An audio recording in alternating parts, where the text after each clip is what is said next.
Welcome everybody to UFO Man, featuring Tommy Highway and Thomas Fessler. Tommy, introduce yourself.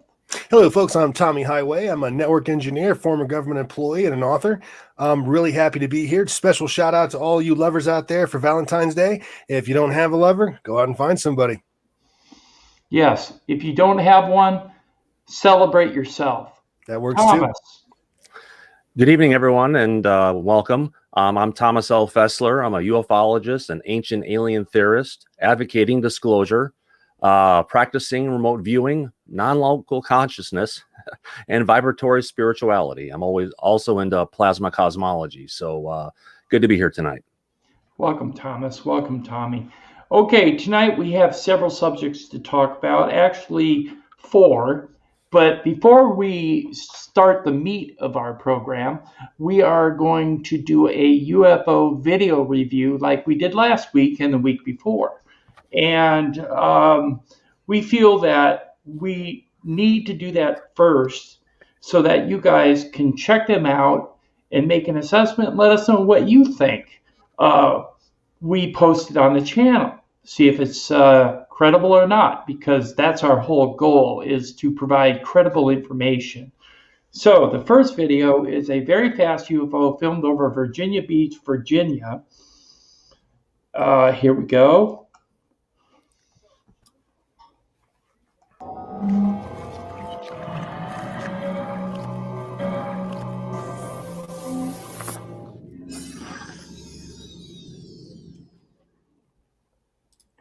Hey guys, it's UFO Man. Here's a clip coming out of Virginia Beach, Virginia, of a very fast-moving, low-altitude UFO just passing over the rooftops of these homes. It was filmed in 4K at 60 frames per second using a GoPro. Check it out, make an assessment, let me know what you think. Due to the speed of the object, even when slowed down, you can see that it has been stretched out. The camera stretches the image because it's moving so quickly. Here's the actual vehicle that's in the air before it stretches. If you see that, look, roll that video. Look, it's going behind the structures. Yeah. Right. Watch how fast it is right here. Watch the puff of smoke, how it gets pulled. Now I've slowed it. There's steam coming out of the furnace right there. In the air. Okay, watch how fast it is. Watch. Yeah. But watch, it's also rotating. Again, showing the speed of the object. Now I've slowed it down again so you can take a better look, and you can see when it stretches right there, showing acceleration. Yeah, it's too much for the camera frame to the camera can't frame it that fast. Right. And the person with the GoPro was very lucky to have caught it. Wow. So do me a favor, think about it, analyze it, and leave your comments below. Yeah. As always. You can see those little nubs on there. They're almost rotating as it's going around. They're not staying in the same location. But what is that? Yeah. Definitely unidentified. A three-dimensional object is going behind structures. Yeah. Wow. Check how fast that is, though. My God. Moving too. Yeah, you bet. Boom. Gone. Yeah. Boom, gone. Yeah. I don't know what that is. Some of the most credible UFO footage I've seen in a long time. Boy, that's really something. That's not a bug in a camera flash or anything like that. That's something completely unique. This is something like we would see on Secure Team, but that wouldn't be real, and this one is. Behind the trees and everything. Boy, it's got depth. Oh, I really like this one. And it's not just a static image going across, it's freaking spinning. That's what I like about it. Now, if you notice, on the right-hand edge, there appears to be a red glow. So I'm wondering if there's a red light on it. And when it stretches out, you can see the red on the right-hand side. But a lot of the colors we're seeing are from their energy of the gravity of the field around the ship that's kind of bubbling up into visible light. A lot of times. Excellent vid. There's the one, yeah. I don't know if it's stretching out physically so much as it is the camera not being able to frame it properly because it's moving so fast. I mean, you were talking about a GoPro here too. We're not talking about, something serious. Right. But maybe if they're grabbing at 120 frames a second or 240, they'd get, a little bit more. They probably detail. would have. But I mean, he's just got the standard 30 probably. And yeah. Well, I like that video. That's a good one, Tim. Thank you. What do you guys think in the chat room?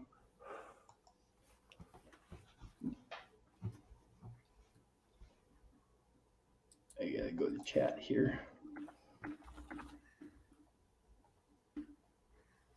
It's a moose running through burning swamp gas lit up by Venus. Exactly. That's exactly what I thought it was. So when I first saw it too. Hey, Justin, that was an awesome. This was posted by Justin Case. Good one, Justin. Way to go. Okay, on to the next one. The next one's a little harder to see. Yeah. These are dual UFOs that show up at an air show. So you watch this one.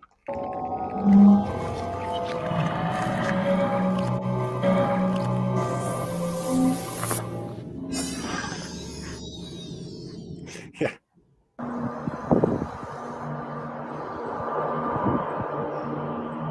Now you can't see them at first, but you will.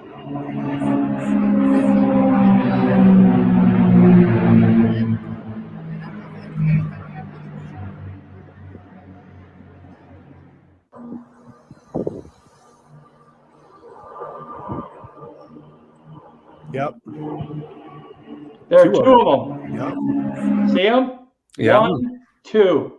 1, 2. I don't know what they are. They are round. Yeah, and they're dark colored. It's not the usual orb.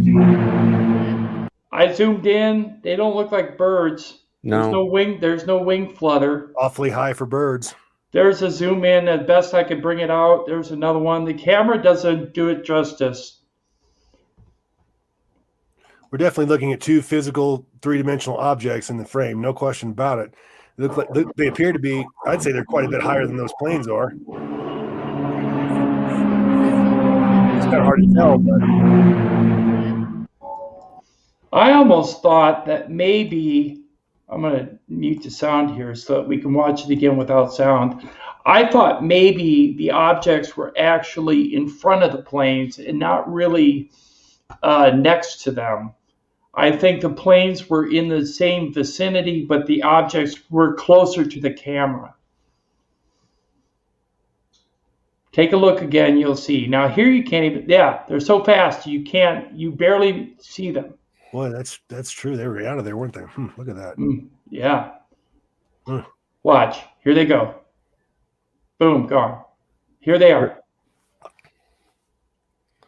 Well, those are like fast movers, aren't they? Because they're moving so fast, they're kind of there and gone. Right. Very That's interesting. just, Something there. I don't know what they are, but they almost remind me of Foo Fighters. Or another term that was used for them were kraut balls by World War II pilots.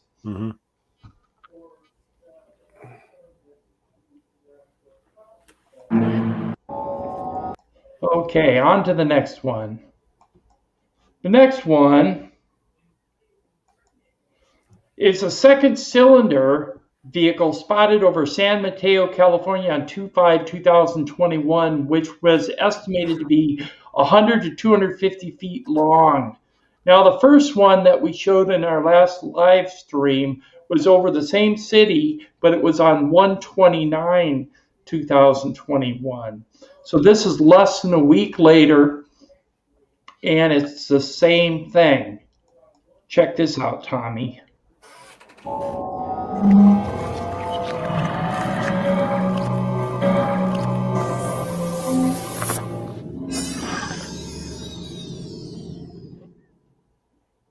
Hey guys, it's UFO Man. Here's another sighting of a cylinder vehicle over San Mateo, California, dated 2/5/2021. The first sighting was dated 1/29/2021, and they both appear to be the same vehicle. Take a look, make an assessment, let me know what you think. You can see sunlight glinting off the right side of the vehicle itself. Coming up will be a couple enlargements to where you can see it closer and make a better assessment. And as always, thank you for watching. What I notice is that it has that white glint on the same spot as the other one did on 129. Wow. Yeah. Just an extra note, this vehicle was estimated at 100 to 250 feet long. That's immense in size. Well, it would have to be to get that close up to it and have that kind of, to be that large in the frame. Even if he zoomed all the way, you're still talking, that's a large thing. That's a big object. Yes, and the fact is 250 feet is pretty close to the size of a football field. Yeah. 300 feet is a football field. So you're looking at almost a football field in length. Or is it an ET vehicle? Unknown at this time, but it has been reported. All right, there's one enlargement. You can see the white. There's like a white cutout right there. Yeah. Like a notch. Reported to MUFON, and we'll follow up from there. There's the large enlargement of it. Go on, Renee. Ginormous flying turd. Yes, Renee. Fine. It's not, but it's not over Detroit. So more information from MUFON. We'll update you on UFO Man channel. Anyways, make an assessment. Leave your comments below. Thank you.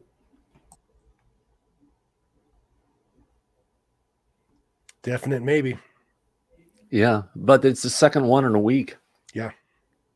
Yeah, that's interesting, isn't it?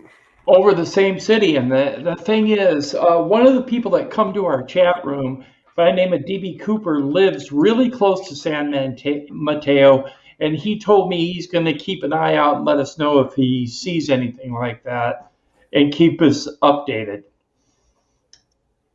Nice. Okay, I called this a disc diamond-shaped UFO spotted over Mexico City, Mexico on 2/8/2021. It's exhibiting an energy field. Check this one out, Thomas.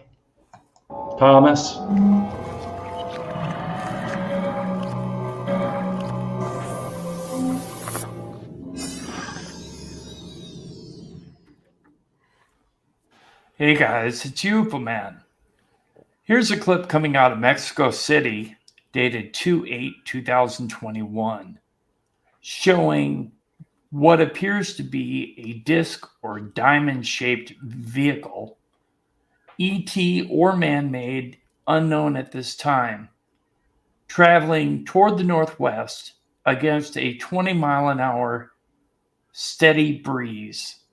So it's exhibiting propulsion on its own.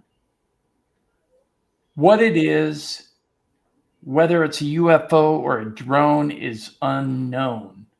But this appears very much like other diamond-shaped vehicles that I have posted on the UFO Man channel in the past. It looks a lot like them. So make an assessment. Let me know what you think it is down in the comments.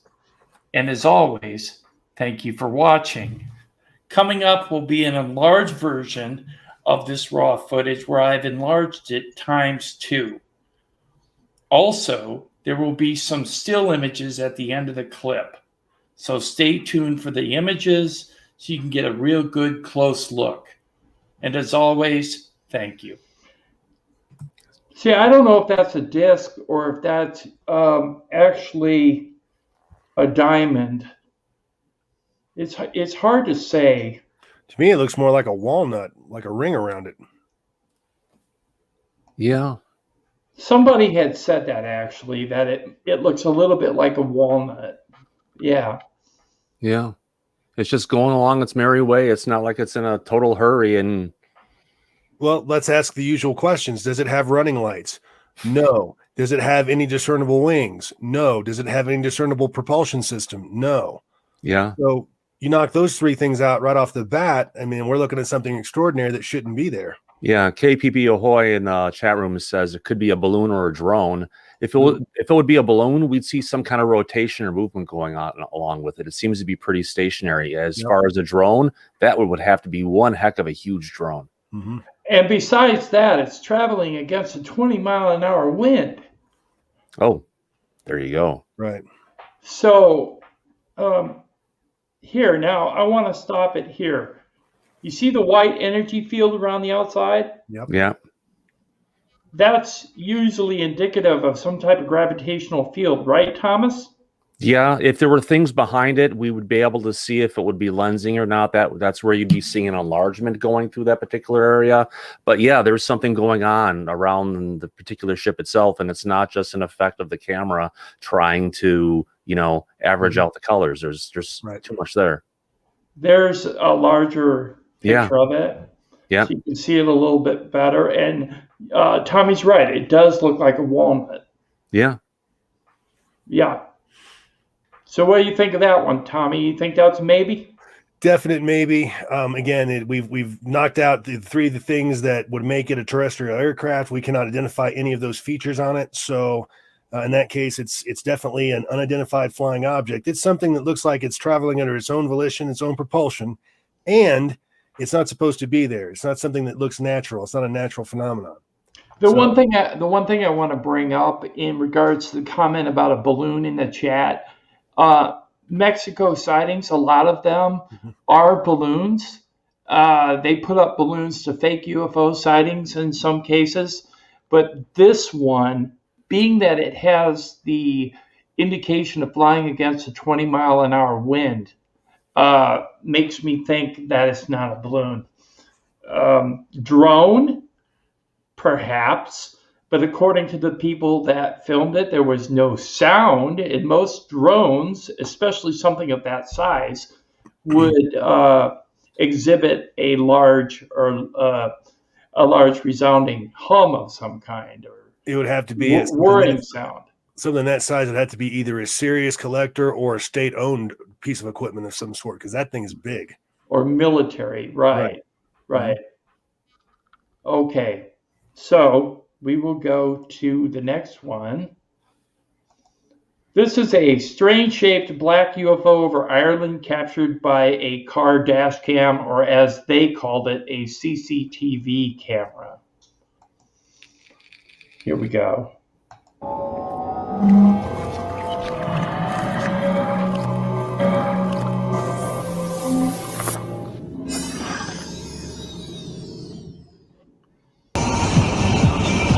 Whoa.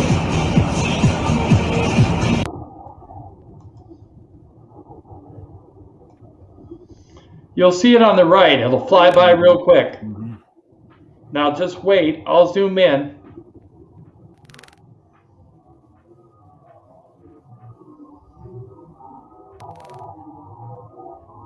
What the? Nice. Wow. I was going to say bird till I saw that. Yeah. Yeah, I thought it was a bird at first too, because it's kind of vector shaped right there. Yeah, but it's changing shape as it's going along, which is indicative of a UAP. Right. Yeah. Because when I remember, they don't work with the same physics and the same stuff. Well, they do, but yeah. And it's moving too. Yeah. And it's flying right at the screen, kind of. Wow, what was that? Yeah, I don't know what that was. It was that right there. Hard to say. What do you think, Thomas?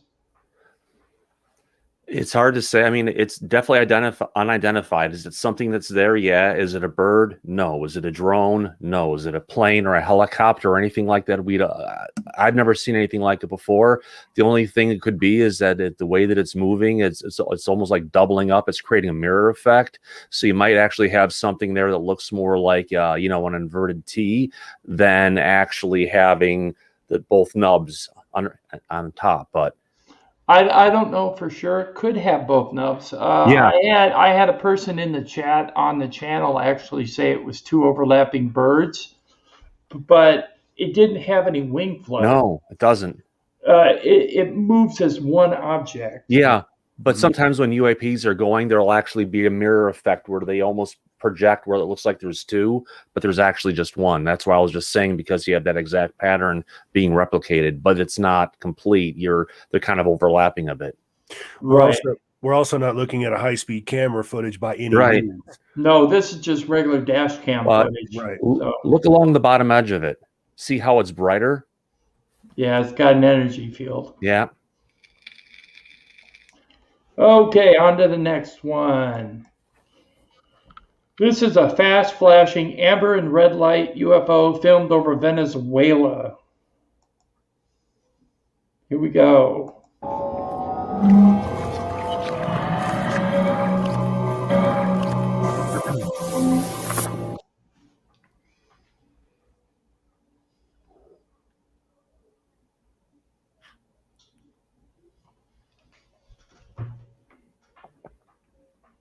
Now, I've seen red lights appearing above. There's a red light appearing above one of the amber lights toward the right.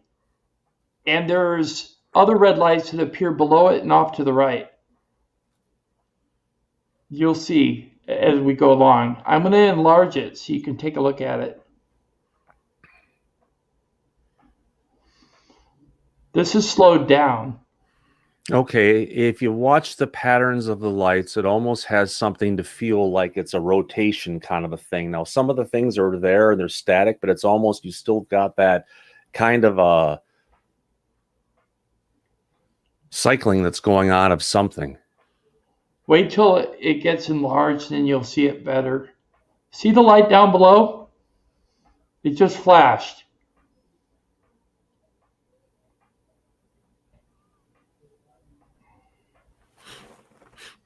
I'll make it bigger.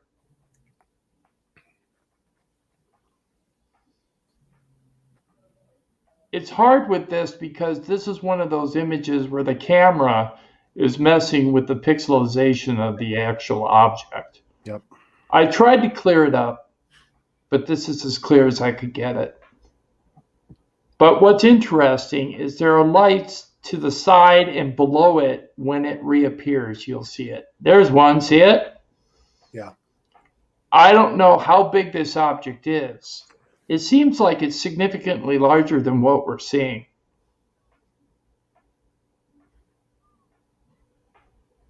It's just hard to get a complete reading on it. For some reason, I don't know what that is, but it's very interesting.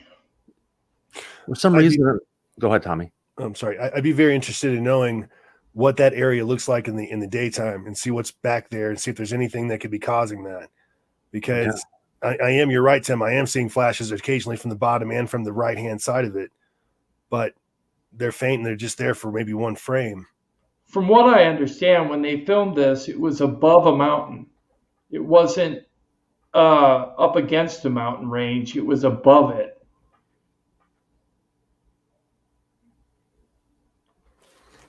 But what gets me is it doesn't look circular to me because of that upraised right-hand side. It looks almost angular. And what made me think of is a TR6 because of the red light that's in the point. Yeah, I'll show you. Hold on, Matt. Oops. What kind of gets me about this one is living in the Rockies myself. Occasionally you'll see lights on the mountain that'll be odd and be strange, but they're totally terrestrial. Right. See the red light right there? Mm-hmm. There's actually two of them. 1, 2. Yeah. 1, 2.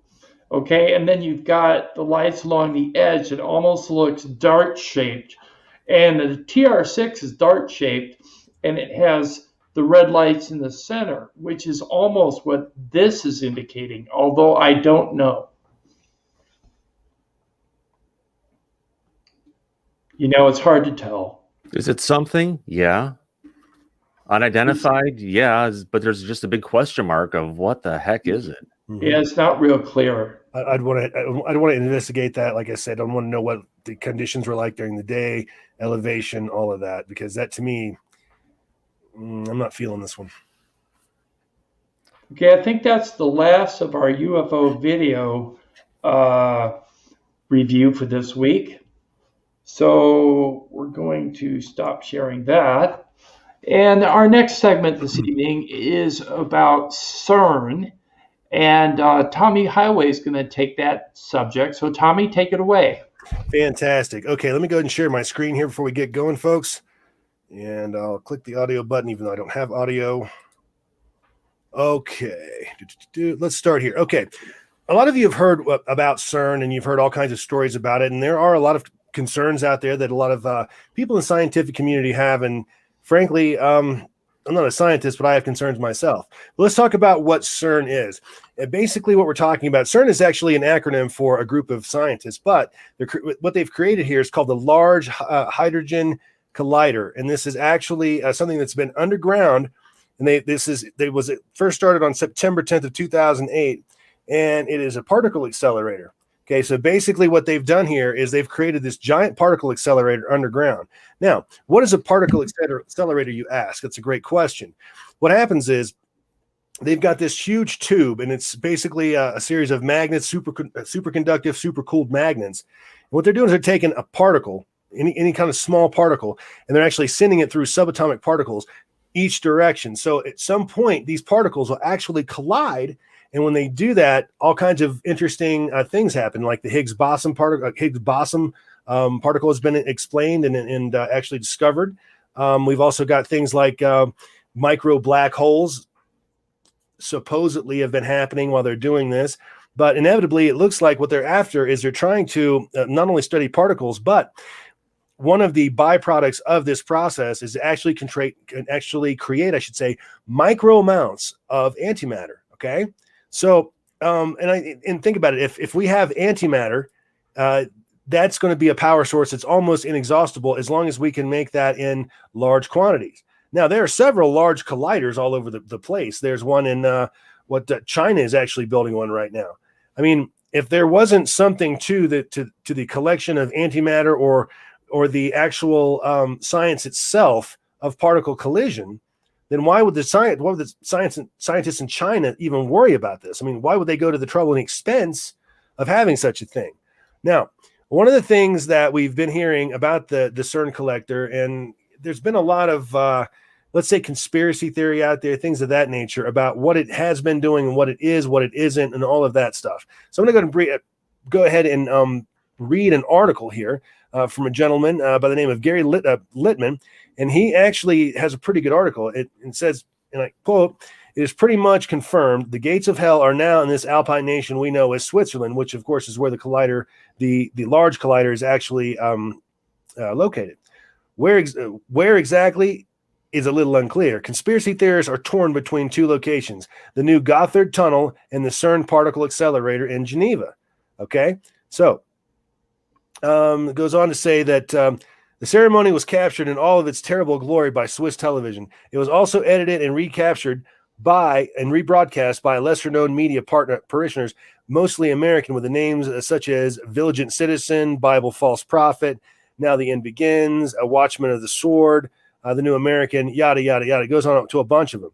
But basically what they're saying here is that the theory is supposedly some of these scientists have actually come out of the CERN project and said that we've actually opened a portal or a gateway to another dimension.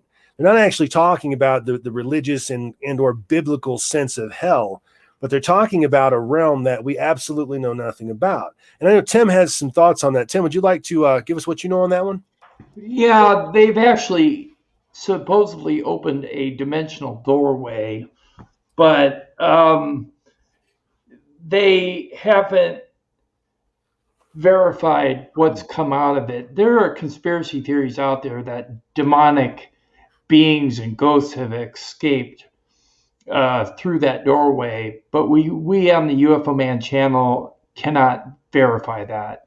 What I'm going to say is that they're messing with things that are very dangerous at the collider. I mean, the original goal was just to find the Higgs boson particle, because that particle could aid in the production of antimatter and mass amounts of energy, which could help us out on our planet and make our planet a better place.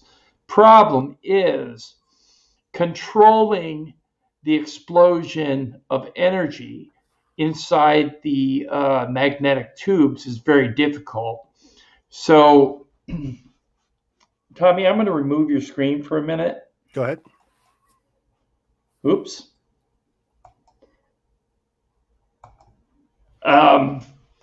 So what I'm going to say is they're talking about building. All right, the Large Hadron Collider that Tommy's talking about is 27 kilometers across. That's the diameter, okay? They're talking about building one that's 100 kilometers across. Mm-hmm. I have a picture of that, so you can see how much bigger it would be. I have an article on that too. Okay, you can read the article, Tommy. This here is the larger collider. It's going to be 100 kilometers across, okay? That is huge. Now, if you consider that they're opening up micro black holes with the Large Hadron Collider, which is 27 kilometers across, and now they're building a 100 kilometer across Hadron Collider, can you imagine the possibility of opening a much larger black hole and causing possible devastating circumstances to the surrounding geography or even the planet in total? Anyways, Tommy, you got the article up? Yeah, it's very interesting. Go ahead and put me back up there. I will. Hold on. And that was an excellent photo you had there. And if you notice, they're even overlapping right there. So who knows what that's all about? I mean, you've got all the space in the world. Why would you want to overlap these things? I wonder if there's a reason for that. Basically, the article goes, the article we're looking at says, after 4 years of research, a new conceptual design report for the CERN's 100-kilometer long future circular collider FCC has been released, marking a major milestone for science. Even though it's only a proposal at the moment, scientists are extremely excited about the prospect of a new particle collider that's roughly 4 times the length of the previous Large Hadron Collider, or LHC. Now, why on earth would we need to keep building these things larger and larger if we're just concerned about doing this for strictly scientific experiments, scientific purposes, things like that? To me, that doesn't make a lot of sense, folks. I mean, you know what? So you're going to build one 4 times the size. What's it going to do that the smaller one's not doing? I think there's more to the story personally. Now, not to get, let's say, theoretical about it or whatever. It just seems to me like I don't understand why you would go to the expense of doing this. And again, I go back to the Chinese. Why would the Chinese? I mean, we've already got a couple of these rolling on the planet somewhere, and most of the experiments that are actually being made public, most of the data is actually being released. So why do that unless you have a really good reason to go there? I think there's more going on here. Right. I don't want to jinx it by saying yes or no, Beecham says. I want to ask about whether the FCC will be built. But once you get to the point of delivering something like a conceptual design report in the particle physics world, it's a high probability that things are going to go forward. Now, that's just scary. And like Tim said, to his point, you know, this thing is going to be, if we're opening up micro black holes now with a small collider, we're going to either be opening up larger ones or perhaps even a great many more of them. Now, I don't know about you, but that just makes me very uncomfortable living on the other side of the planet. What are your thoughts, Thomas? Couple things. They're trying to get to a smaller and smaller particle and find out what are the things made up of. And maybe if they have to go 4 times the size of what they have now, that may be the only way they're going to get to that next block, because just because you double it, they're probably going to be at the same, area of where they're at now. And they just want to go and take it much further into the distance. Now, a couple points. You had asked, why are they overlapping the circles?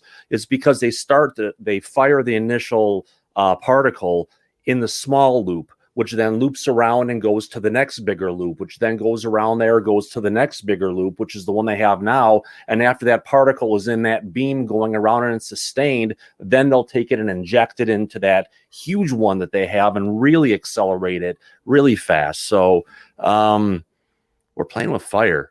Yeah, agreed. Yeah, absolutely. it's cool. Go ahead. it's one of those kind of sciences that we've gotten into, and we just rushed into it saying, we didn't ask ourselves a question, should we do it?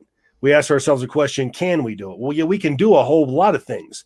But then again, the ethical questions that arise are, should we do it? And I think that CERN and these particle colliders in general are something that we really need to take a look at here, because we don't know jack about, we know very little about terrestrial physics as it is now. I mean, we're learning new stuff every day. And by doing this, I understand the furtherment of science, and I believe in that. But I also think that we have to do this thing with sober eyes. And I'm not sure that we're doing that with CERN. Now, to take it a step further, one of the sky phenomenon that came out, this has been about 10 years ago now, but it's the mysterious spiral over Norway. Does everybody remember that? Here's what it looked like. Mm-hmm. All of a sudden, one night over Norway, this spiral appeared, and it was there for quite some time. A light appearing high in the Arctic sky early Wednesday morning baffled many people who saw it and sparked lots of comments. Just before dawn, the small blue light appeared over Norway. Small at first, the light grew into a spiral and disappeared into what appeared to be a black hole. In the northern community of, and I'm probably butchering this up, but Trondelag, I think, Trondelag, in a Norway military base, cell phones snapped, video cameras rolled, and bloggers got busy. Okay, now here's the thing about this.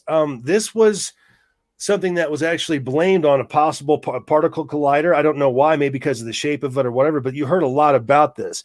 You also heard UFO. You also heard portal opening. You also heard all these speculative stories that came out about this particular object. Well, folks, I'm here to, unfortunately, once again this week, I'm going to have to debunk one. As it turns out, the Russian military has claimed this as one of their BOFON rockets, or BOFON missiles, I believe, which is a sub-based missile, nuclear-capable missile that was launched from a submarine out in the Atlantic. What happened was it malfunctioned as soon as it started malfunctioning right off the bat, but as soon as it hit low Earth orbit, which is where it is as you see it there, it began to spiral and spin until it ran out of propulsion, or ran out of propellant, rather. And the black hole that you see in the middle of it, well, that's just the camera. That's just the camera, the aperture of the camera figuring out, that this, all of a sudden it went dark, and that's how it dealt with it. But this was a Russian missile. That's the bottom line. And the Russians they've confirmed it. They said, listen, this was us. We had a misfire. We screwed up. And if the Russians didn't do that, if it wasn't actually a missile that went awry, then why would they come out and say that officially? The last thing in the world the Russians want to do is admit the screw up of any kind. Let's be honest. We've all known that since the Cold War. But that's what they say this is. Thoughts in the chat room, folks?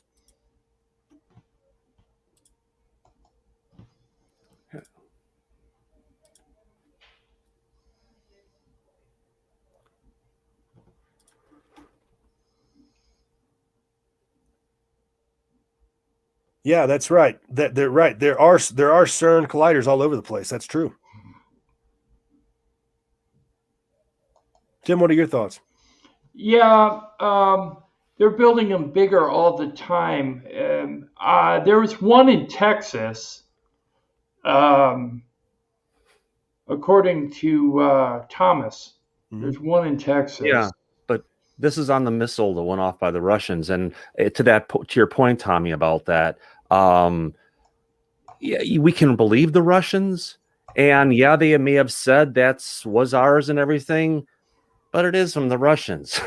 So there is that, question of truth of, no doubt, are they saying what it is, or are they covering it up for something else that went on? So, something happened. We know that the Russians may be involved with it, but either way, looks cool as hell. See, the thing is the Russians have their own collider.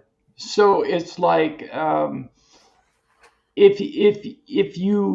would have to say I agree with Thomas, because we don't know for sure if the Russians fired a missile and it spun out. We don't know for sure if the spiral was caused by the collider. We don't know. But I would have to also say, Tommy, that I agree with your assessment of the black hole being the camera. Mm-hmm. And it was taken out of context by the media, and they ran with it as a story. They twisted it and spun it to make it look like some type of UFO type portal.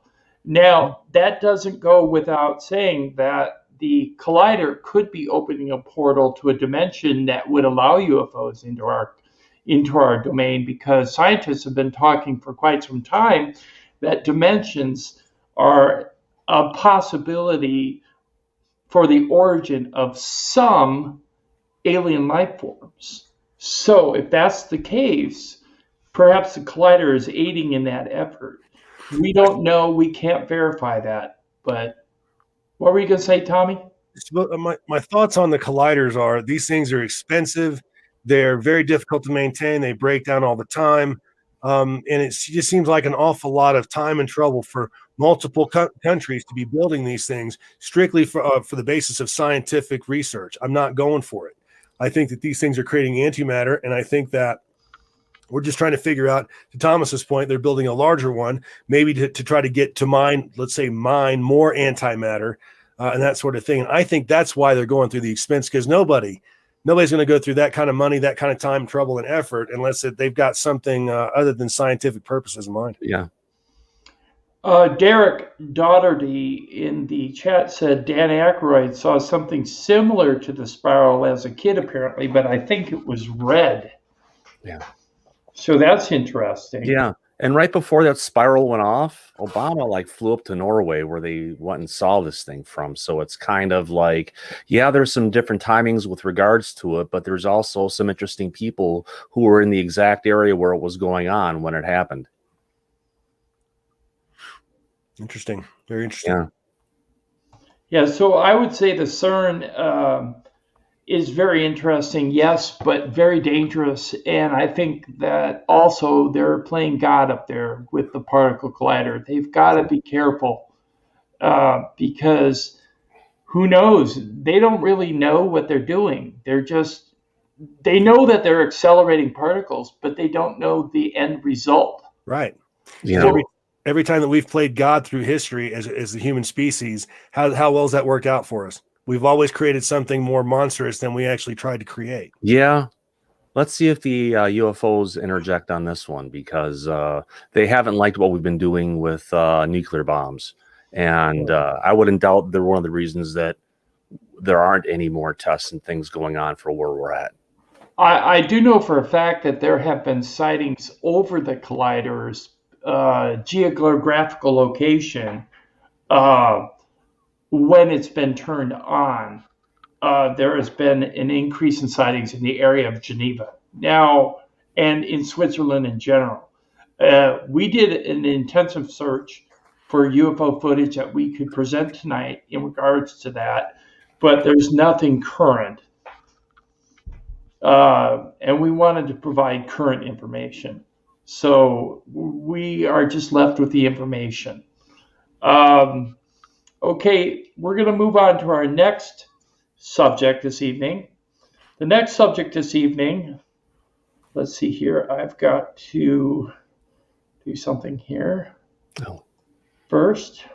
When you're doing that, Tim, for the people in the chat room, if you Google and search for LHC dashboard, there's a really cool dashboard that's literally the dashboard for the LHC. And I'll let you know that currently the beam isn't turned on, but as they're running experiments and stuff, it's updated in real time. Right. Hey, Tommy, could you close down your screen, please? Sure. That extra screen. Thank you. All righty. So we're going to go on to our next segment, which is a barbell-shaped UFO over Ontario, Canada. Two hunters come into contact with this barbell-shaped UFO that hung over their head. I'll let them tell the story, but the thing is it's 40 minutes long. So what we're going to do is we're going to play half of it. We're going to stop it, and we're going to talk to you in the chat and talk on the panel and discuss what we've heard so far, and then we'll play the second half. Okay, let's get this set up. And we'll share it.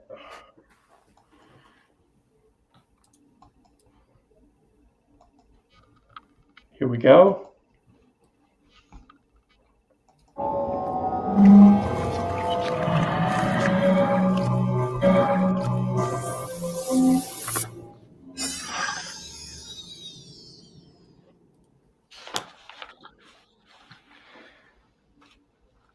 Let's begin the interview. Today's date is January 15th, 2016. Time of the interview is 7:20 p.m.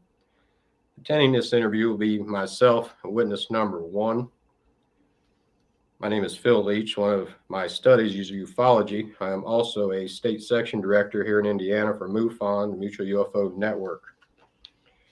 I've been in contact with my state director, Stuart Hill, also Robert Powell, Director of Research for MUFON.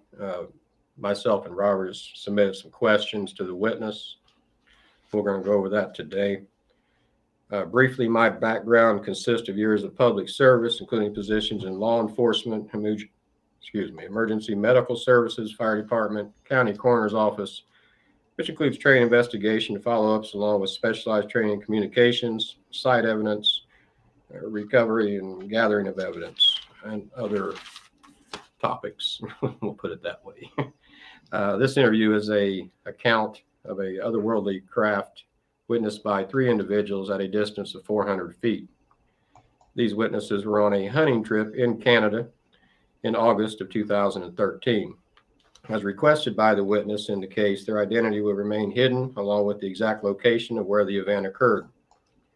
For the purpose of this interview, the reporting witness will be identified as witness number 1. The driver of the vehicle will be identified as witness number 2. Front passenger in the vehicle will be identified as witness number 3. For purposes of the report, witness number 4 will be someone that was in the party that was picked up after the event. For this report only, we'll address him as witness number 4. Could you provide me with your age? I'm approximately 45 years old. Can you tell me a little bit about what your background is?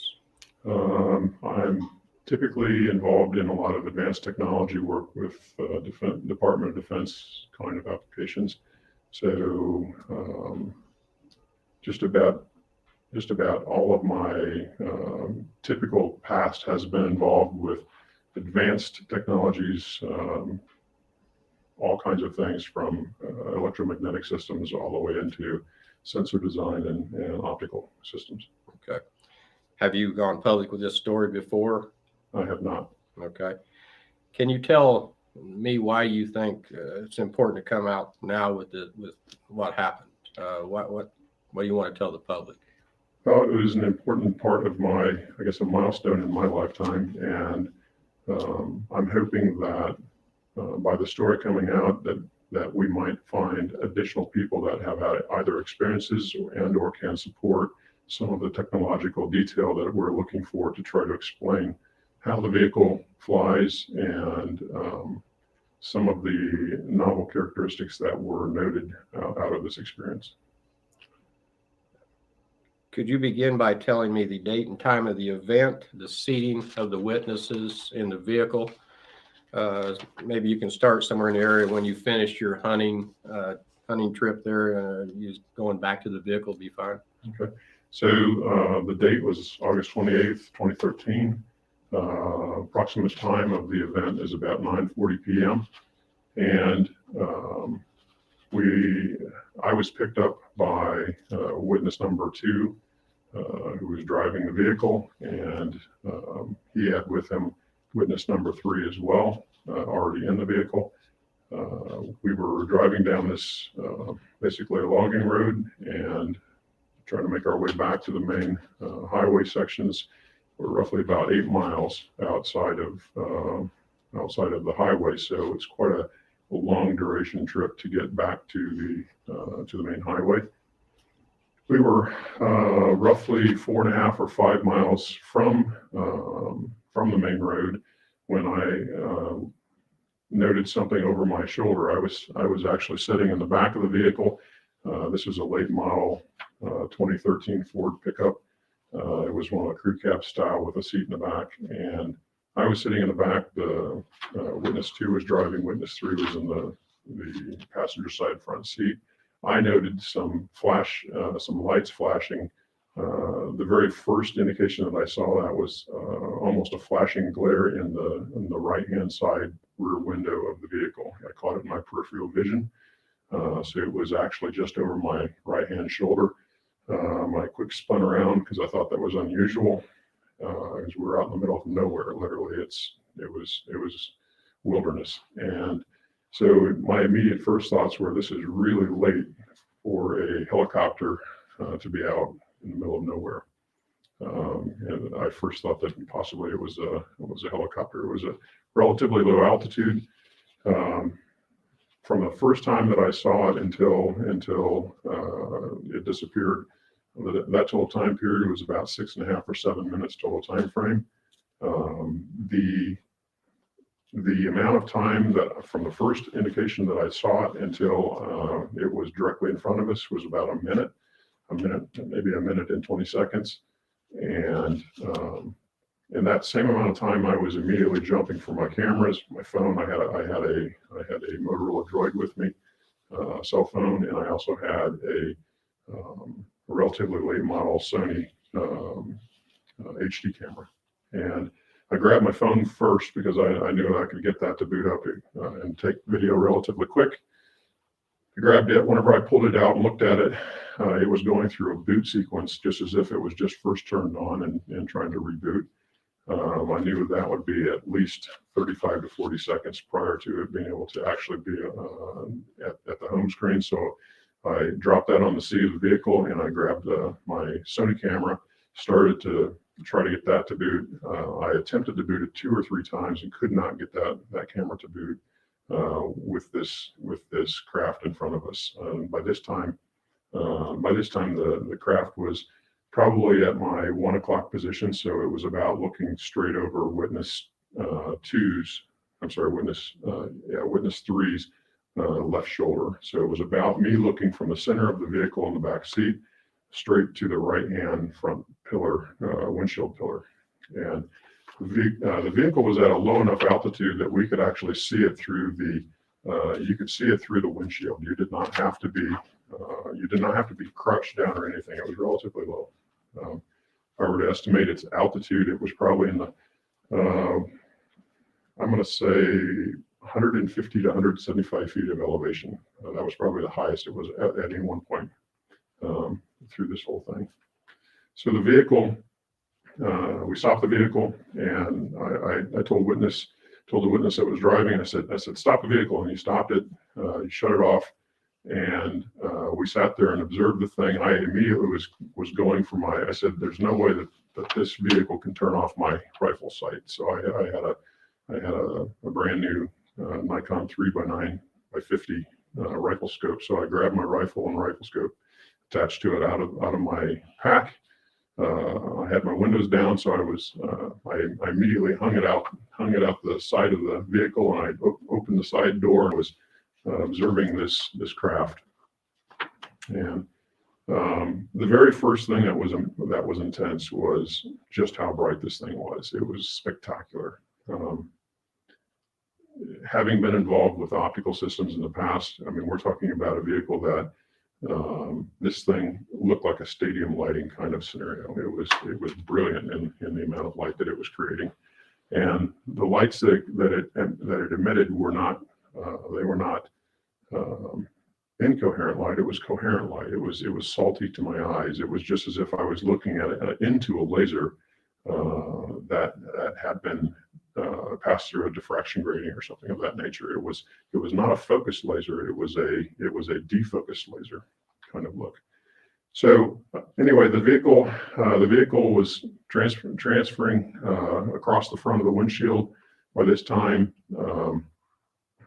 both the other witnesses were extremely worked up about this. They were, in fact, one of them said, "What is it? What is it?" And I said, "I'm not sure what it is." The other one said, "Just shoot it," like he wanted me to actually shoot a rifle round into this thing. And I said, I can't shoot a round into something that I can't identify. And this is a vehicle that was extraordinary. And I said, you guys just need to be patient and let me observe this thing for the next minute or so that I can take in all these details. So over the next couple minutes time period, I literally was making just a terrific number of mental notes as to what I was observing. Because I was using a rifle scope that had a fixed objective focus, I could actually zoom in and make mental notes as to the scale and size of things.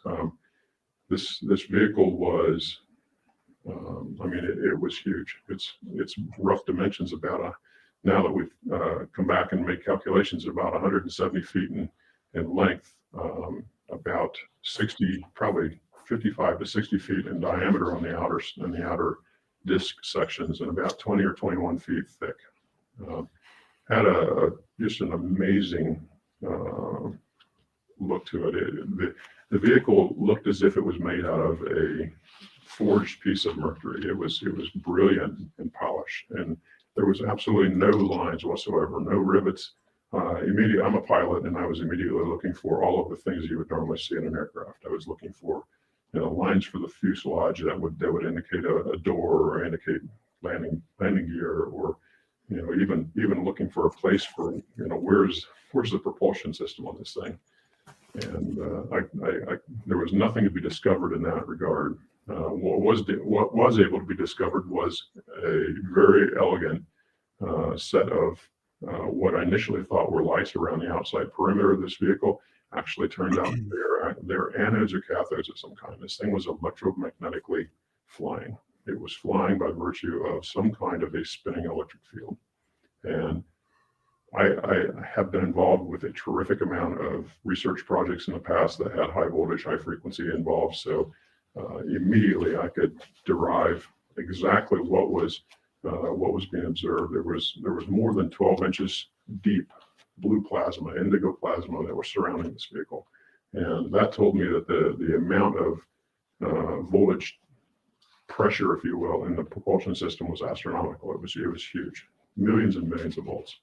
Later I did some calculations based upon the rough surface area, calculated surface area of the vehicle, and the amount of depth of plasma, and I was able to determine that this thing was in the 150 to 160 megawatts of equivalent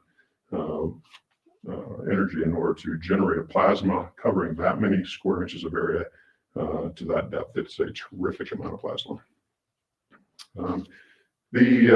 The anodes and cathodes that were arranged around this vehicle, they're arranged around this vehicle in such a fashion so that they were working in quad poles.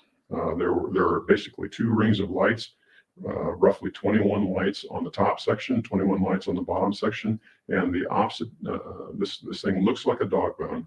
The disc sections were again roughly 55 to 60 feet in diameter, 21, 22 feet in thickness possibly, and it was captured between the two discs with a trunk section that was straight walled. So it almost looked like a dog bone, if you will.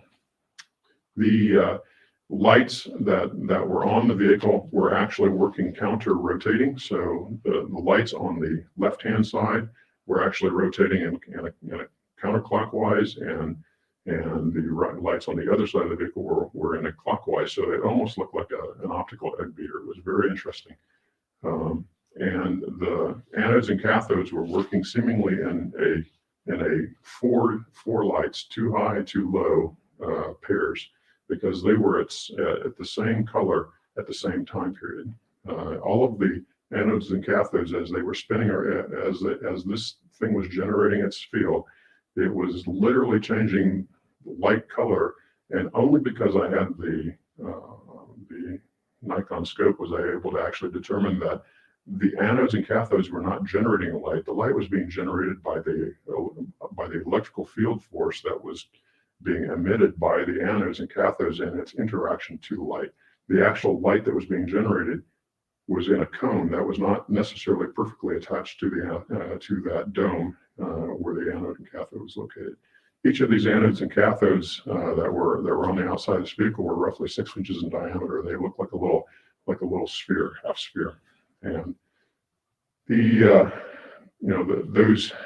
my studies thereafter have always been in how to explain how this thing was generating this massive electromagnetic field. I already knew, by virtue of it not making any sound in any nature, that it had to be high frequency. It had to be frequency that was greater than 1 megahertz, just because I've had a lot of experience in the past where we generated very high energy densities of megahertz band energy, and only whenever you get to megahertz level frequencies can you actually have an emission go into the air that you don't have a crackle or the striking, almost like a lightning kind of thing. So this vehicle, it was in front of us.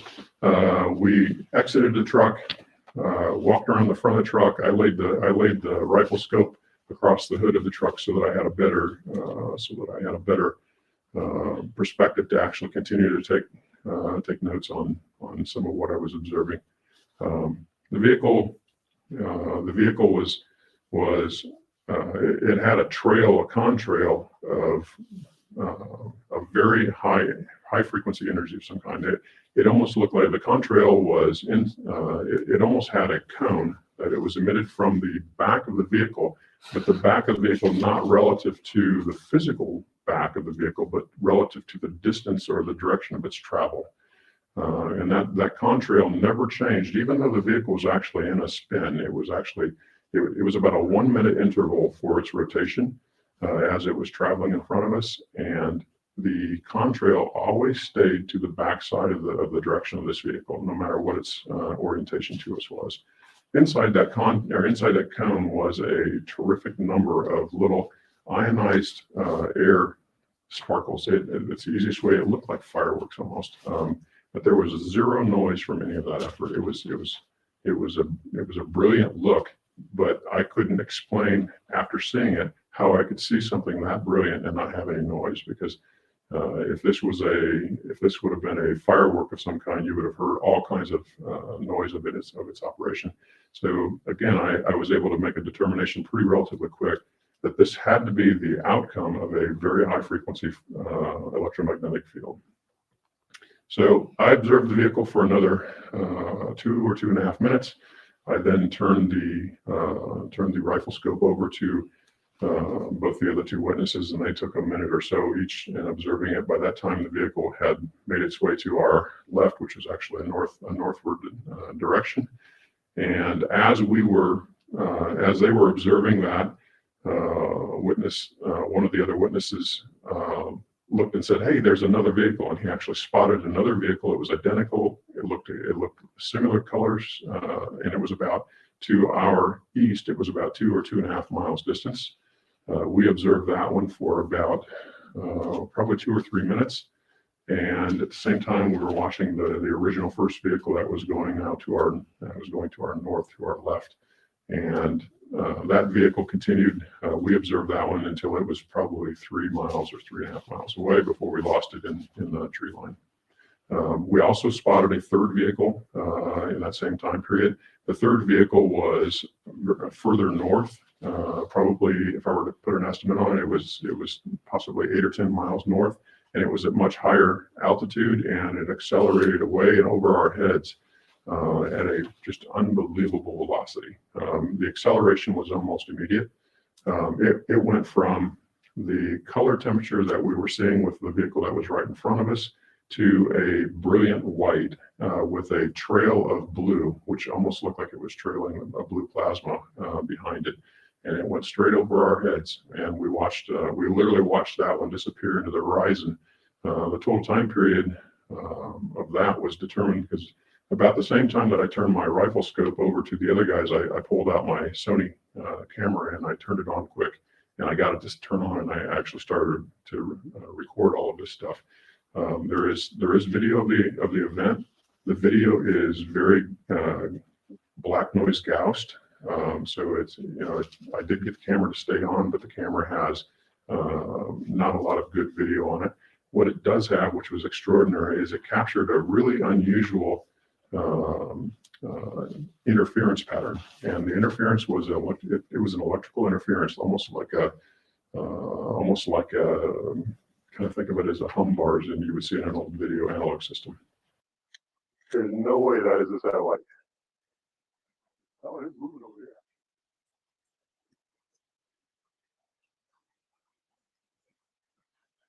here. We got 3. That's the original one. The one that's straight down the road. Yeah, that is the original one. I cannot get him on. That was clipping, man. Yeah, that guy is going really fast because he's high. And he just covered the entire sky in less than a minute. You're talking the one to the right. Yeah. Yeah. He is. The original one that we saw is this one that's over here. He's going straight away. I don't think he's going anywhere. I think he's just hanging out because he's not. Out of sight by now, yeah. He's not moving. There's no light there to be had.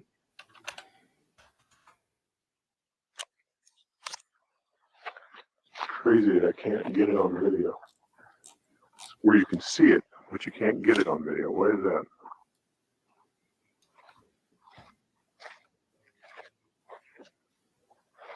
That other one's gone. Thing trucked across the sky and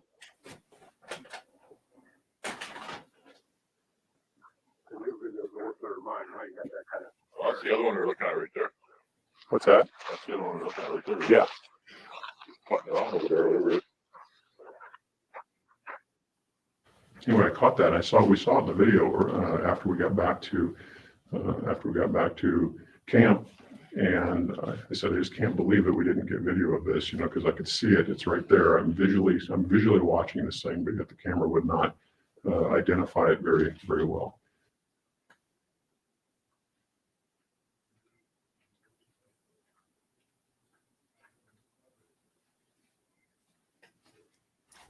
Tim, you're on mute. We're going to take a short break in the middle of this video clip so we can talk to everyone on the panel and also to everyone in the chat to see what they think about this. Tommy, what do you think? I think the guy told a heck of a story. He had all the details right. I mean, he was telling this from a perspective of someone that's actually being honest, in my opinion. Just all the little details, the whole 9 yards. It's just really amazing. I believe this man saw what he said he saw. What about you, Thomas? Yeah, the behavior of the electronics and how he was talking about of trying to use this stuff and the stuff is non-functional and everything like that. It's a common pattern we see everywhere where the UFOs are knowingly going ahead, and whether it's something they're actively doing or it's something just from the energy fields, it's a magnetic field that just prevents our electronics from going and working properly. So from that part of the aspect, in addition to all the detail like Tommy has been talking about, he's right on target. And I tend to put a lot of credence into a story like this because I myself my car was actually shut down by one of these things. I mean, completely without power, totally shut down. And then there was another time I was actually on a boat, and one of these things not only shut the boat down, but drained all the power from all the batteries, from flashlight, the boat, everything. So yeah, I mean, they have the ability to do this. And like Thomas said, this could be a byproduct. It could be, who knows? Yeah. Yeah, I've seen something like this, but farther away. I'd say it was probably 1/8 of a mile away, about 500 feet in the air. And it was more of a cylinder shape, but it was huge. And did it affect my car? No. But I did see it turn from red and white to piercing white and then disappeared, just like this gentleman is saying that it turned to white when it accelerated. Yep. Yeah, I've seen that before too. You bet. I'm just looking in the chat. Okay. Let's go on, continue with the video. Here we go. Well, I gotta put it back up. Add the stream. Here we go. After processing the video, we've done a lot of things to process the video. We were able to determine that just from our talking about spotting these other vehicles, that the time period of the third vehicle that was going very fast from horizon to horizon was roughly 41 seconds. And its altitude, it rose up at a terrific altitude, probably, I don't know, I would estimate it 100,000 feet or something. I mean, it went very high, very fast. And to do that, it had to have just terrific velocity. I mean, again, as a pilot, you see things in the sky. I've got large telescopes. I've observed satellites. I've observed the ISS space station going across. If you know the altitude of something, and you see its speed, you can make an early determination of really where it is and how big it possibly could be. And it was a remarkable event to see the velocity that third vehicle attained. So the outcome of all of that was we were in shock and amazed. All three of us had a lot of conversation that evening and and over the next few days, and there's no doubt in our mind that we witnessed something that was extraordinary. Since that event, I brought the video back. I bought some pretty elegant electronic gear to allow me to take a look at that interference pattern, and we've been able to determine that there is no doubt an electronic signature of the vehicle that's embedded in the video, which is pretty unique. A high definition video camera has the ability to store megahertz band frequency in order to do the sync rate and all of the content of the high definition video. Now, the optical sensor itself did not capture this. This was the sensitive electronic gear that is on the camera chip and board, not being shielded, for instance. And if you don't shield it for the same reason that whatever that powerful field that the vehicle had the ability to affect the electronics and not allow them to actually boot up and run, after the vehicle got a quarter mile away from us, the field energy strength was low enough that I actually was able to get the camera to boot up, and it recorded that electronic signature as part of the video in that 2 or 3 minutes time period. So we've been studying that. Really, this is a hope that we can reach out to other possible people that have either similar kinds of experiences and or might be involved in or having been involved in some kind of high frequency RF field kind of generation systems. Possibly that could be a defense past, that could be advanced scientists in other fields. But the primary reason for sharing all this is I'm looking for help. I want to try to figure out how this vehicle actually flew. Okay. Go over a couple things here. The terrain itself, if you could share with me what type of terrain it was. You said wilderness earlier, up in Canada. I'm assuming that local town was some distance. How was cell phone coverage in the area? I believe in an early interview that me and you had, you discussed it did affect some electronics that you guys had with you. You in particular had your cell phone. Made some statements about what it done to that. The truck radio, Motorola brand, I believe, you stated there was some problems with that. And also, do you still have the truck, the radio, the cell phone? Do you have the original video that's not been edited? Go ahead. So I guess I'll start with the location. I mean, it's a wilderness area. This is untamed Canadian outback. So it is logging roads. It is primarily rough country. None of the roads are prepared. They're all dirt roads. So it's very, very difficult to get back and forth through some of these areas. We were roughly 18 miles to the nearest town. And the challenge with the location is you have a substantial amount of it's lumber country. So I mean, there's a lot of trees. We were at the exact place where we stopped was it was the top of a hill, probably one of the highest parts in the area. In fact, we literally whenever when I got out of the vehicle and I was starting to observe this craft to my left. Out the side of the vehicle. I mean, it was we were at the high point, and it was actually going across.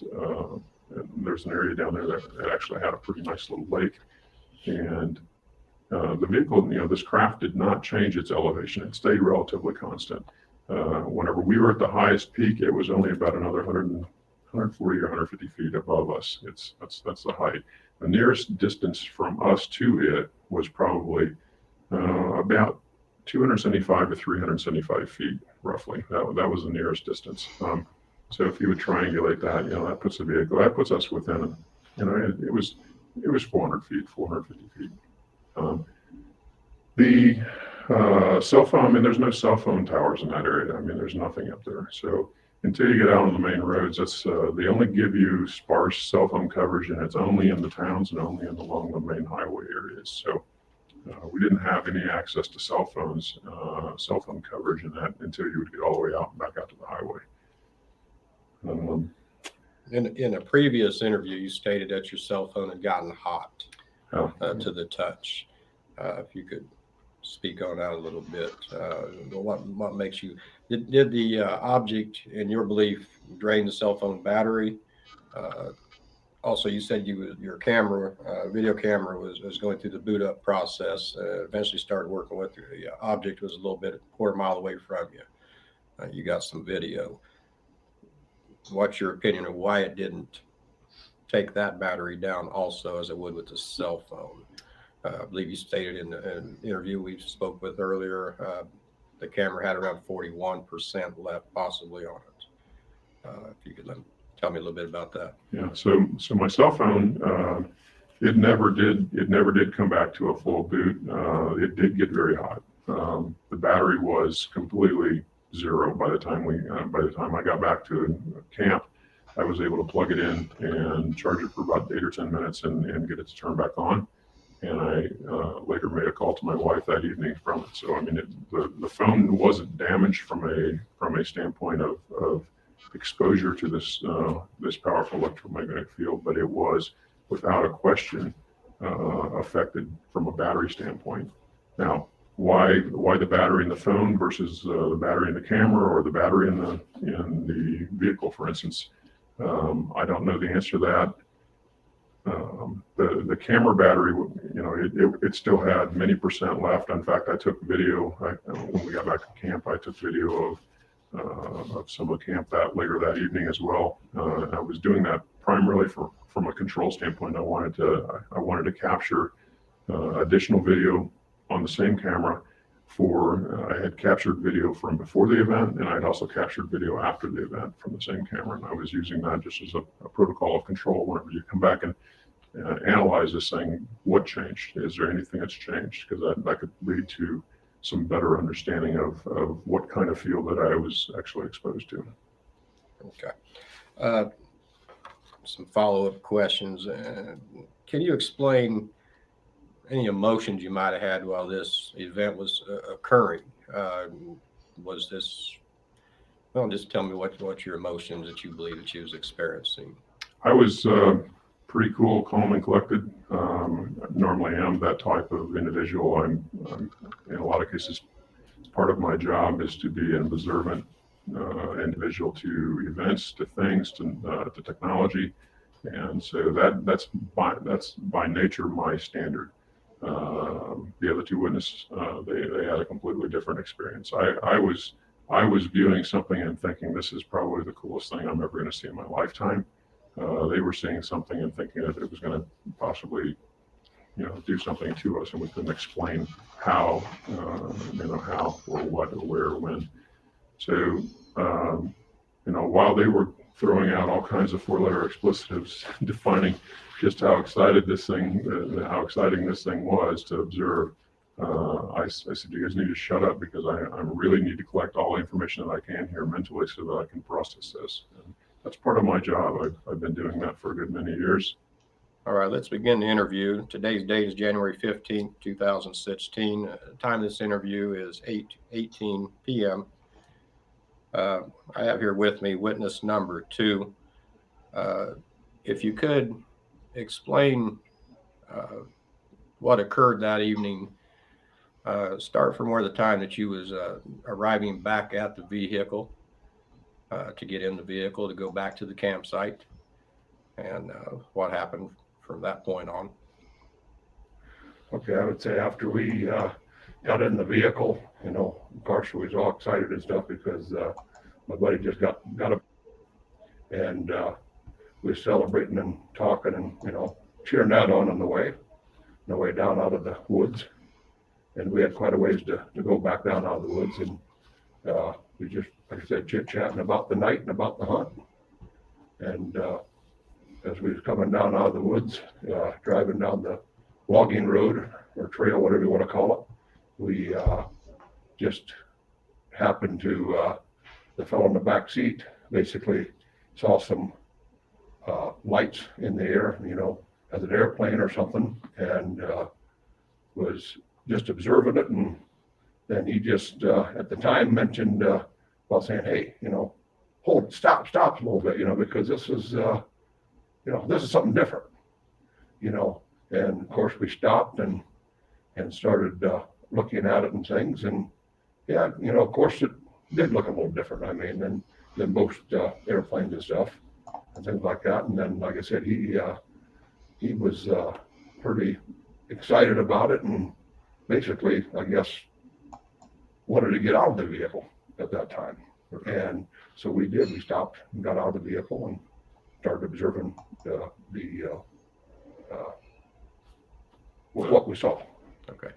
Well, when you stopped and got out of the vehicle, you observed craft of some kind. That is correct. Can you describe a little bit about what that craft looked like? Maybe the size, the colors, what was it doing? Was it moving?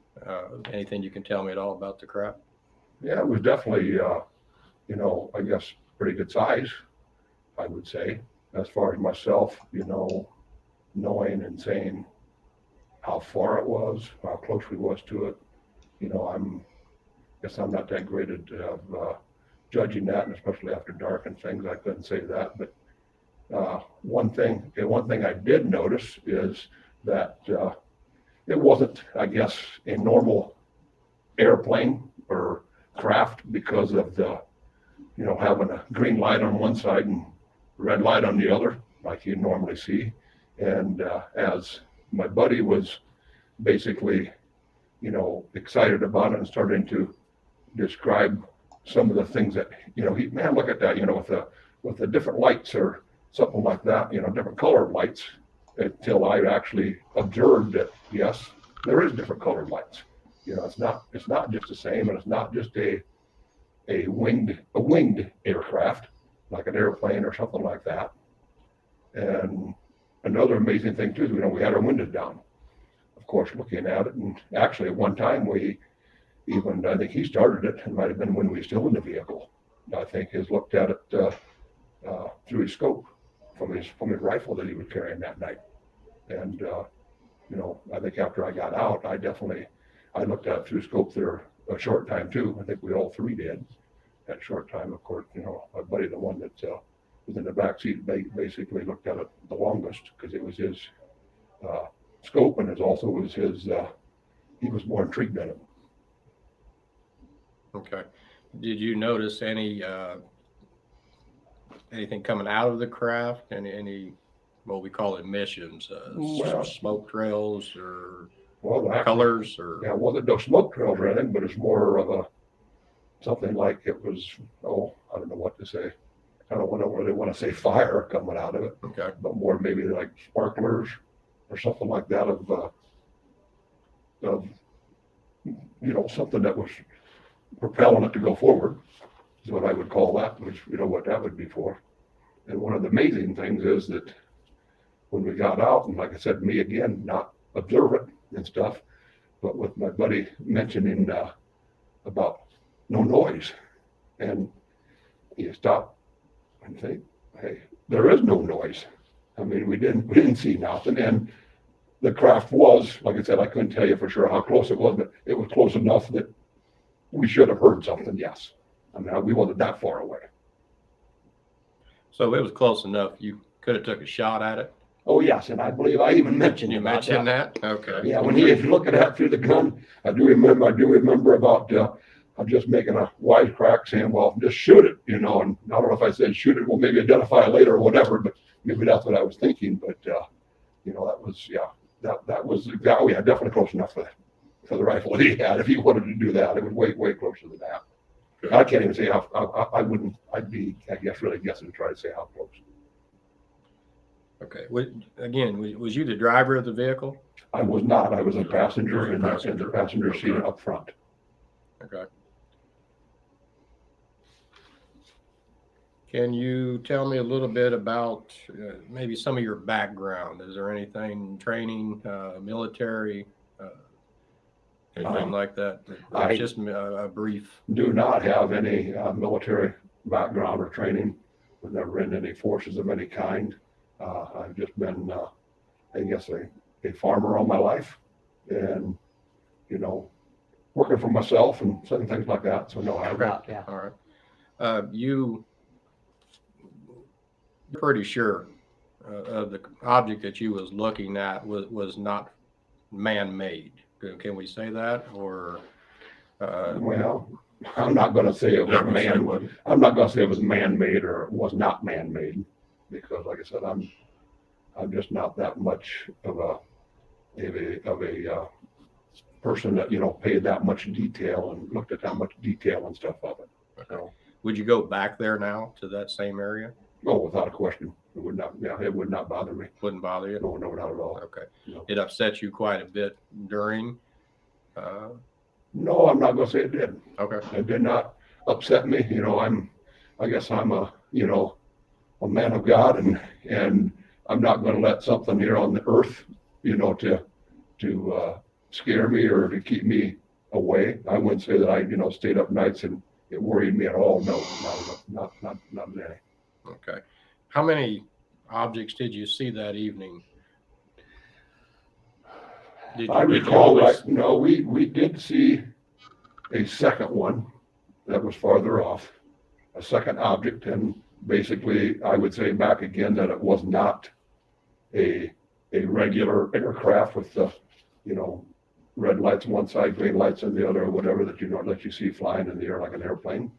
And and I don't know if I remember if there was a third one or not, but I do know that we did see another one at the time. Okay. Have you had any other experiences like this? Anything like this ever happened before? You seen anything unusual in the skies? I have not, no. Okay. Okay, what we're going to do now is we're going to bring in witness number one. I'd like to interview both of you at the same time, ask a few follow-up questions, and we'll conclude the interview. Okay. I'm here with witness number one, witness number three. Decided to go ahead and talk to both of you at the same time.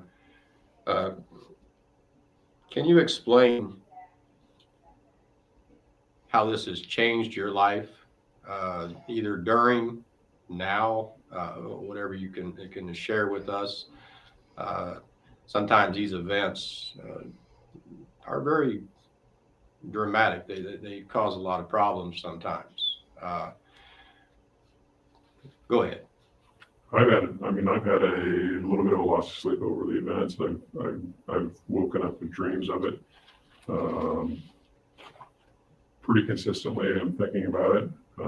My whole drive in capturing all the details that I could of this observation was to try to explain it. That's just the nature of how I work, I guess. So I guess it probably affected me, maybe more so than you.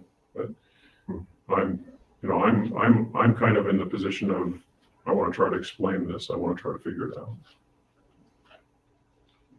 Would you like to share anything?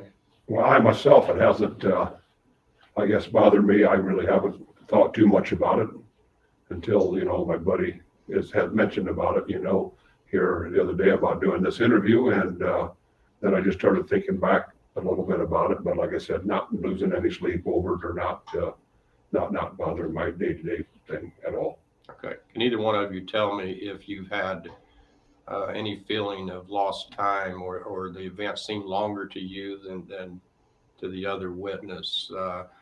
Did you talk about this after it occurred back at the campsite? Kind of what was your thoughts when you got back to camp, I guess, about what occurred? We discussed, I guess we discussed the event a little bit. We've talked about it a couple times since then. I shared with him the white paper that I had driven, that and drawn up in order to try to explain some of the detail of it, some of the dimensional arrangement, even some of the, the colors and the spectrum that was seen. So, I think we've had conversations about this since the event. I don't think it's, if you have a major event of this nature, and you shared it with somebody, it's a natural thing that's a connection point to go back to at a later date. So, did you feel like you was being, I don't know, you was looking at something that was quite unusual? Do you felt like you was being observed back, I guess? Did you think the craft that you seen reacted in any way to you being there, or was it just there for whatever reason it decided to show up? I mean, my perception was I felt that plausibly that we were being observed at the same time. Of course, didn't see anybody. The vehicle had this just ominous black band around the outside of the outer disc unit or disc shaped sides, and it was almost as if that was some kind of a possibly a viewing port or something. It would have been 3.5, 4 feet tall probably in scale. I had spoke with witness number one earlier in another interview. You had mentioned that there was markings on the object itself. You said they was something you haven't noticed or familiar with, I guess. Can you kind of describe what you've seen, or if you both seen markings on the craft? I saw, whenever I was observing this vehicle up close with the scope, I could see some markings on the side of the straight body portion of the vehicle. If I were to put an estimate on the size of they were almost hieroglyphic and looking, and they would have been markings that were less than 12 inches in height. So at raw, you would never have seen them. The only way that you could have seen them is if you were observing it with a high magnification setting on an optical scope. I don't know if you saw them or not. I did not see the markings on there. I just observed when you wrote the letter that at that time that, you did, I think, have some markings wrote on that. Like I said, I'm trying to think back on when that was. That was a while back ago we had that letter, but no, I could not have seen any markings. Okay. How long have you guys known each other? Very long time. Long time. Yeah, the whole life. Yeah. Okay. Has this affected any of the group of witness 1, 2, 3, or 4 to where you have any loss of contact or anything like that? Not at all. Not at all? Not at all. Okay. I'm going to go ahead and conclude this interview. I'd like to thank you and for coming forward, taking the time to talk with me. With the need to stay anonymous, it's your desire to submit this information to the public and allow me to use the submitted documents.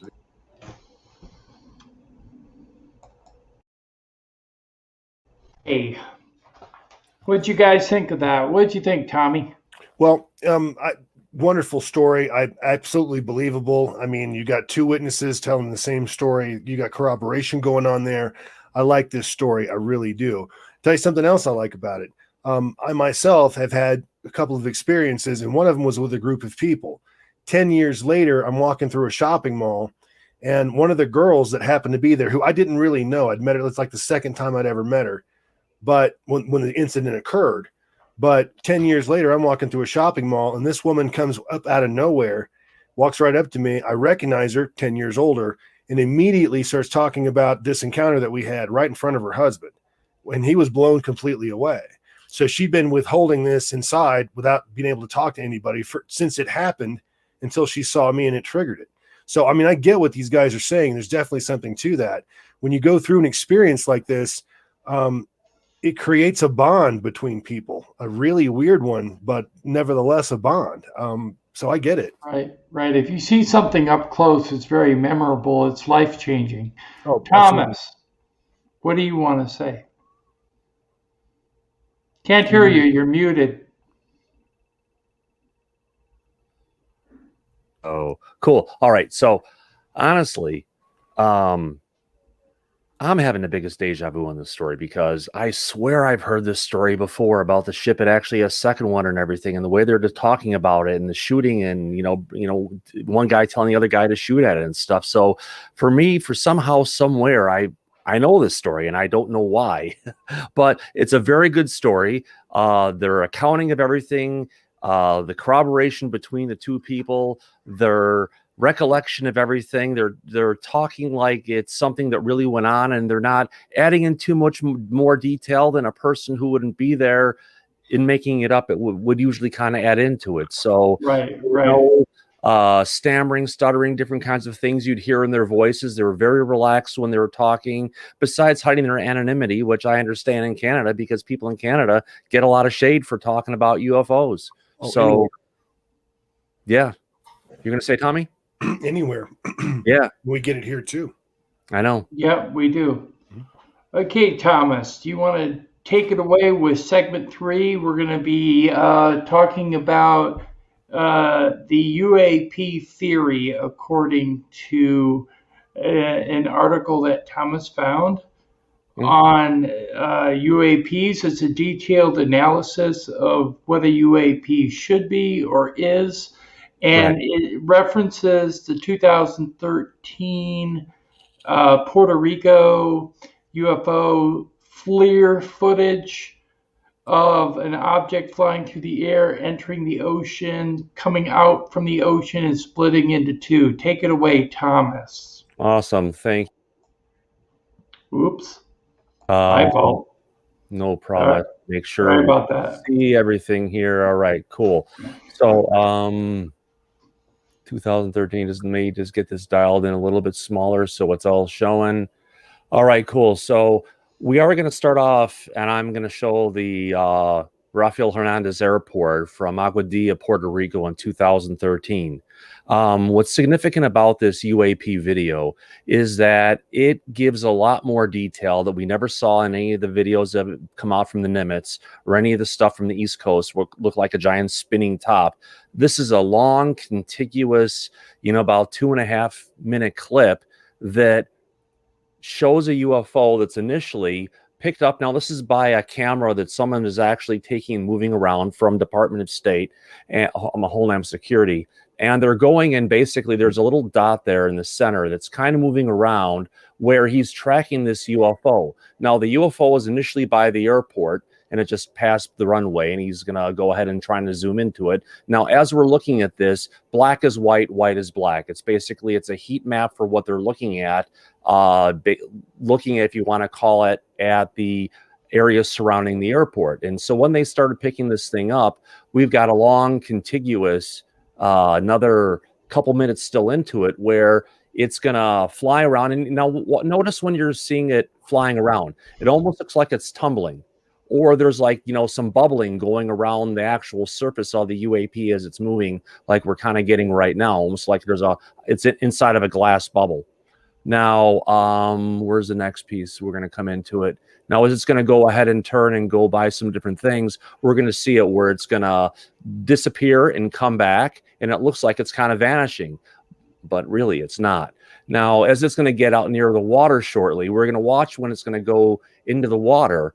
It's not going to slow down, and the water is actually being displaced by the UAP as it's moving through the area. So what's cool about this is, we're already 1 minute and 30 into it. When's the last time we've seen a video of a UFO that's not longer than 20-30 seconds that we have to loop again and again, and then we're kind of seeing something that's kind of moving around? Here we've got something with a lot of detail, a lot of different kinds of motion and everything in it, that here we go, we're getting into the water now, and it's kind of going into the water.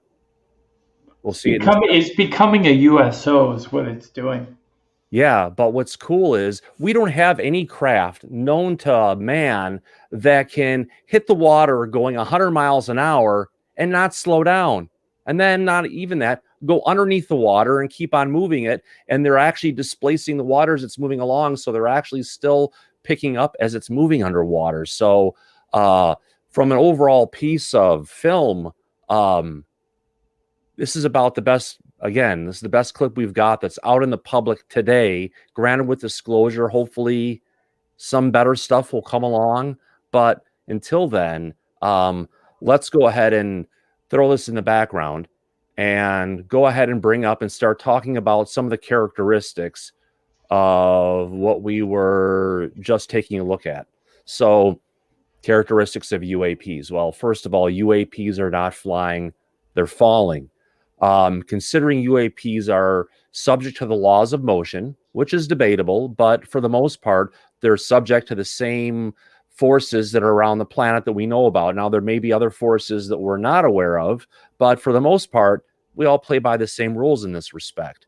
So, based on this, it kind of leads us to believe that the ship we're just looking at is based on a gravity drive. So if it's based on a gravity drive, which is the same stuff, a gravitational warp field generator that's Dr. Salvatore Pais that I've talked about for the last couple of weeks has created, this is one that's actually in a craft flying around Puerto Rico, 7, 8 years ago? So anyway.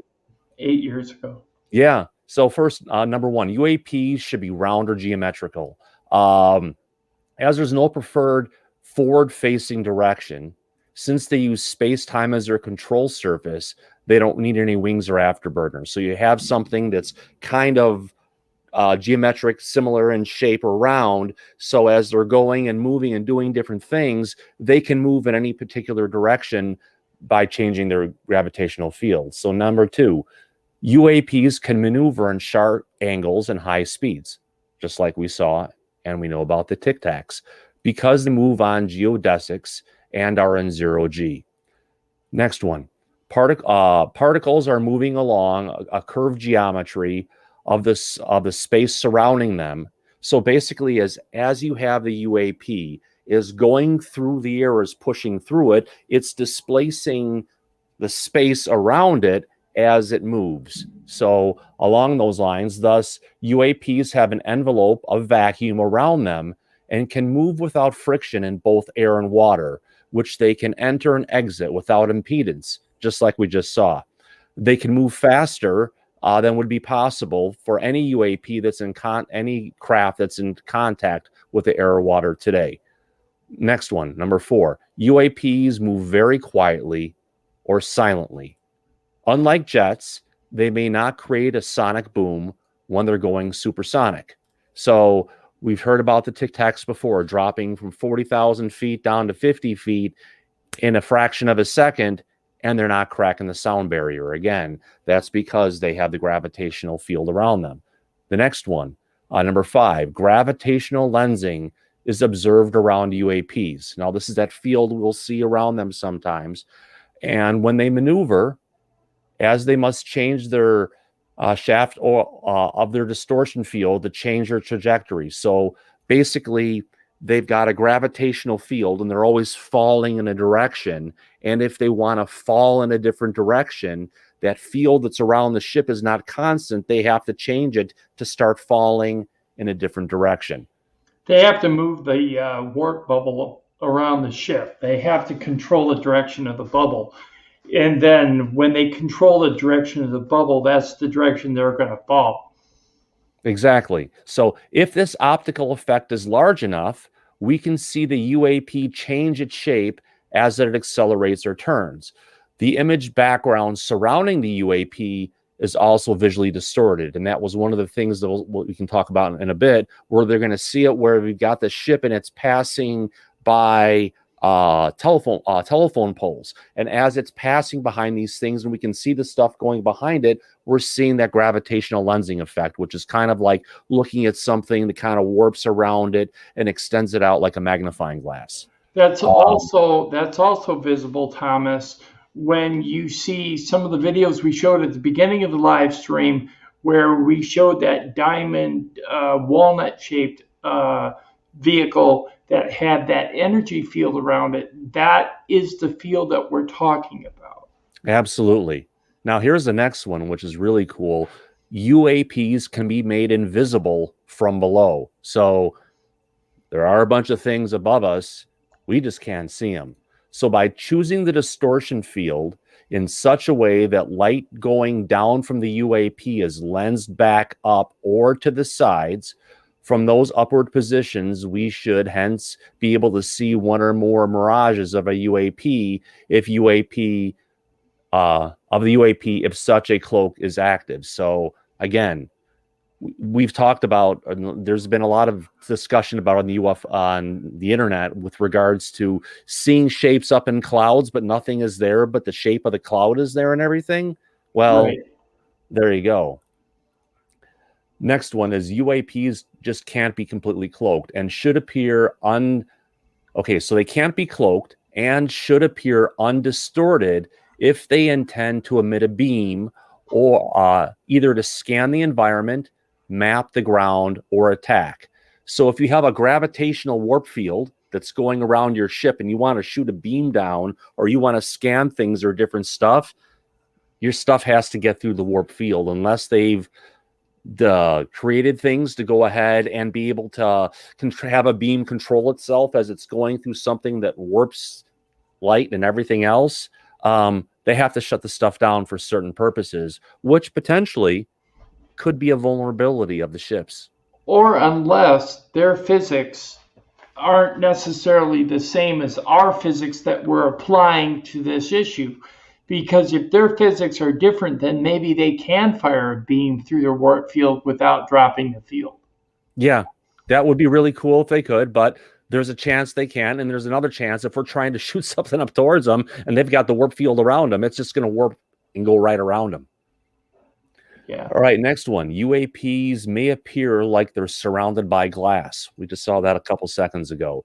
Since it has an envelope of vacuum around it, light moves from air into that vacuum and then back into the air as it exists. So kind of pushing its way through the material. When light moves from air into vacuum, it gets reflected partially, just like entering the glass or other media.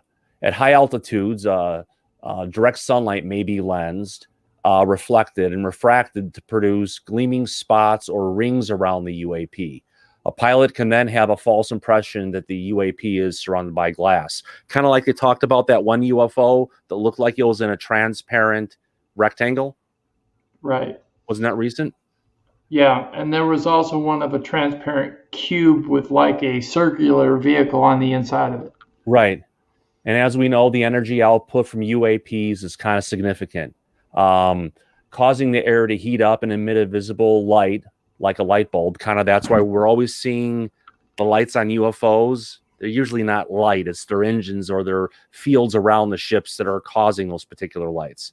Unless they do like to bling it up with some lights, but majority of the time, that's what we're seeing when we're seeing the lights on UFOs. We can expect this, but it's clear. We can expect this, but it's clear that this will depend on the design of the UAP. If a UAP is cloaked, it may run on low energy and speed to avoid detection. So we cannot rule out that it's possible to avoid thermal radiation depending on the circumstances or UAP designs, trying to get through our own detection of what we've got going. And number 10, some UAPs should display conspicuous rotations before disappearing. Since the maximum speed of any UAP needs its engine to run at a maximum capacity, we expect a UAP to use much of its space-time manipulating capability to accelerate to its top speed. To switch from normal maneuvers to its top speed would then require the object to rotate towards the travel point in order to focus the engine in that direction. So it's kind of, we need to change the beam or the field around us to go towards where we want to go to now. And when we do, we can move the ship. Just like Bob Lazar was talking about, the similar type of system. Yeah. Yeah, then they can accelerate when they move the field. They're focusing it basically. Absolutely. With some Right. UAP designs, in particular flat designs, we expect a rotation of the UAP before it jumps to top speeds. Spherical or cube-shaped UAPs may not need this since their field generators can be placed all around the shape of the UAP. That makes sense. And So they also say that circular is the best shape for spreading out the electro or the anti-gravitational field. absolutely. So this is the first part of a two-part series I've got going on UAPs. And next week's episode, or if you want to call it, we'll be talking about more about the observations and verification of the different particular crafts, where we're going to show a whole bunch of close-up examples and go through the different types of hard, you know, if you want to call it hardcore specific examples of how they're distorting the airfields, what it looks like, and what it goes into. Thank you, Thomas. Absolutely. Okay, let's see here. I want to bring you back to normal. So, Tommy, what do you think about that? Oh, great presentation. Very interesting, and how those things are actually hitting the water like that and then coming right back out, you know, seemingly unscathed, you know, still under control and all of that. That's just amazing. And that just shows you that there's, whether that's alien technology or not, who knows, but that technology clearly exists somehow, some way, because we just saw it. So, and you know, this has been, like Thomas said, this has been a buzz all over the internet. So I think it's great footage. It's very nicely done. And what can I say? I mean, there's technology, there's next level technology right there, folks, right there in our faces. We just saw it. Yeah, not only that, recently we made a report on UFO Man channel. I think it was last week's live stream and maybe even the stream before that, where we talked about a triangular vehicle that came out of the ocean in front of an aircraft carrier. It was reported on Tucker Carlson on Fox News. And what I can say is this: if that's the case, and according to some patents that Thomas was talking about in regards to transmedium vehicle propulsion, it could very well be that either we have transmedium vehicles that can travel underwater and also in our atmosphere, or vice versa. It could also be an alien origin. So I think that's more current than the one from 2013, but it just shows that they do exist. Mm-hmm. It's out there. Somebody has it, whether it's us, whether it's aliens or time travelers or whatever. Somebody has it because we just saw it. And all the technology that's described in the UFO patents, that video clip we just looked at is an example of all of them in action. Mm-hmm. Any last comments, Tommy? Folks, I think we had a great show tonight. I hope we were informative, entertaining, and all that good stuff. Thomas had a great presentation.